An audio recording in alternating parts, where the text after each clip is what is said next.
Orgánica de Educación Intercultural, el Estado ecuatoriano garantiza la inclusión de las personas con discapacidad.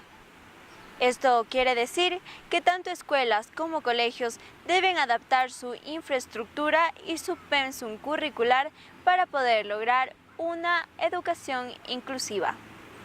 Hoy, a través de varios testimonios, sabremos si esto se vive y se realiza al 100%. ¿Qué hace falta para lograr la verdadera inclusión? Hoy lo veremos en Sociedades.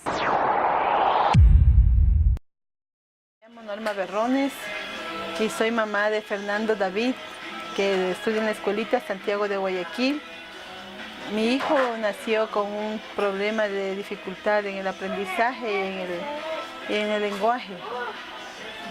Desde pequeñito, bueno, yo no me había dado cuenta, como siempre los varoncitos tienen un poquito de ociosidad al hablar, yo no me había dado cuenta de pequeñito, pero cuando él ya tuvo 2 añitos ya me preocupé y andaba con los médicos y me dijeron que el niño tenía dificultad en su hablar y en su desarrollo. Mi nombre es Vladimir Ganchala, yo trabajo como facilitador independiente en lo que son procesos de inclusión educativa con niños, niñas, jóvenes y adolescentes que están en las escuelas regulares. Comencé yo a perder la visión y tuve que entrar a un centro de rehabilitación para personas con discapacidad visual, más o menos en la adolescencia.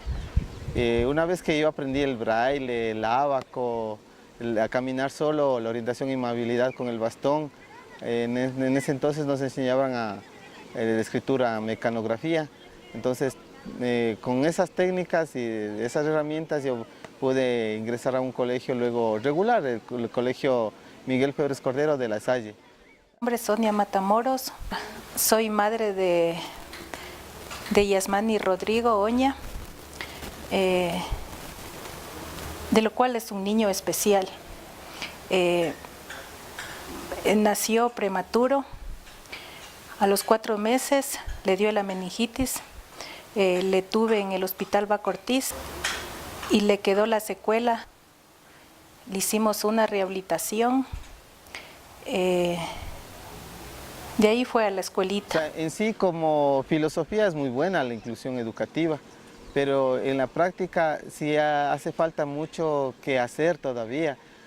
Cuando nosotros vamos con un niño pequeño a incluirle en un colegio, sea cualquiera privado o fiscal, una de las dificultades es que los maestros dicen que no conocen, que no están preparados para trabajar con los niños con discapacidad visual.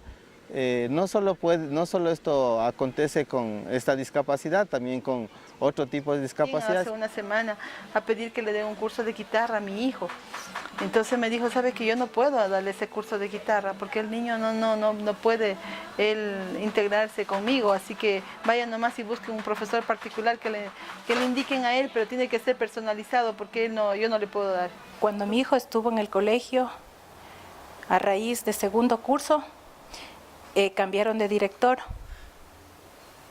y este director no me ¿cómo puedo decir?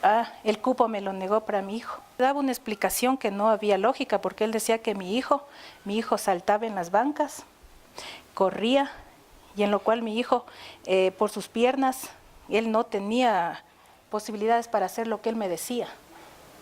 Entonces yo le dije que me compruebe y que hagamos la prueba para que mi hijo ese rato le ponga a prueba para que salte en las bancas.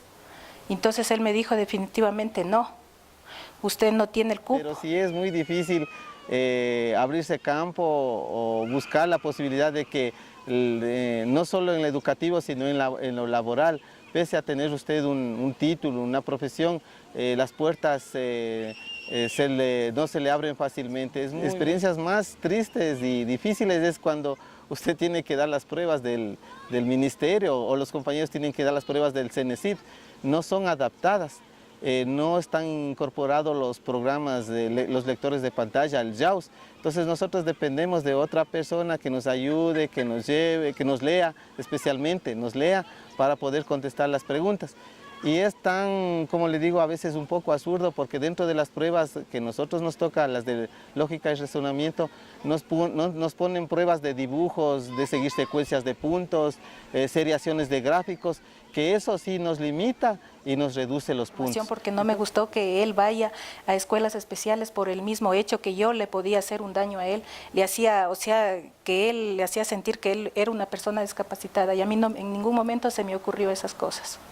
Lo quise que se integre a una escuela normal. Muchas veces, a veces él me dice, mamita, yo no me quiero ir a la escuela. Le digo, ¿por qué? Dice, mamita, a veces yo no puedo. Me dice así, entonces a veces para mí es doloroso, pero yo le digo, siempre le digo, mijito, tú sí puedes, tú vas a salir adelante. Si los niños que quieren salir adelante luchan, mijo, le digo, tú vas a poder.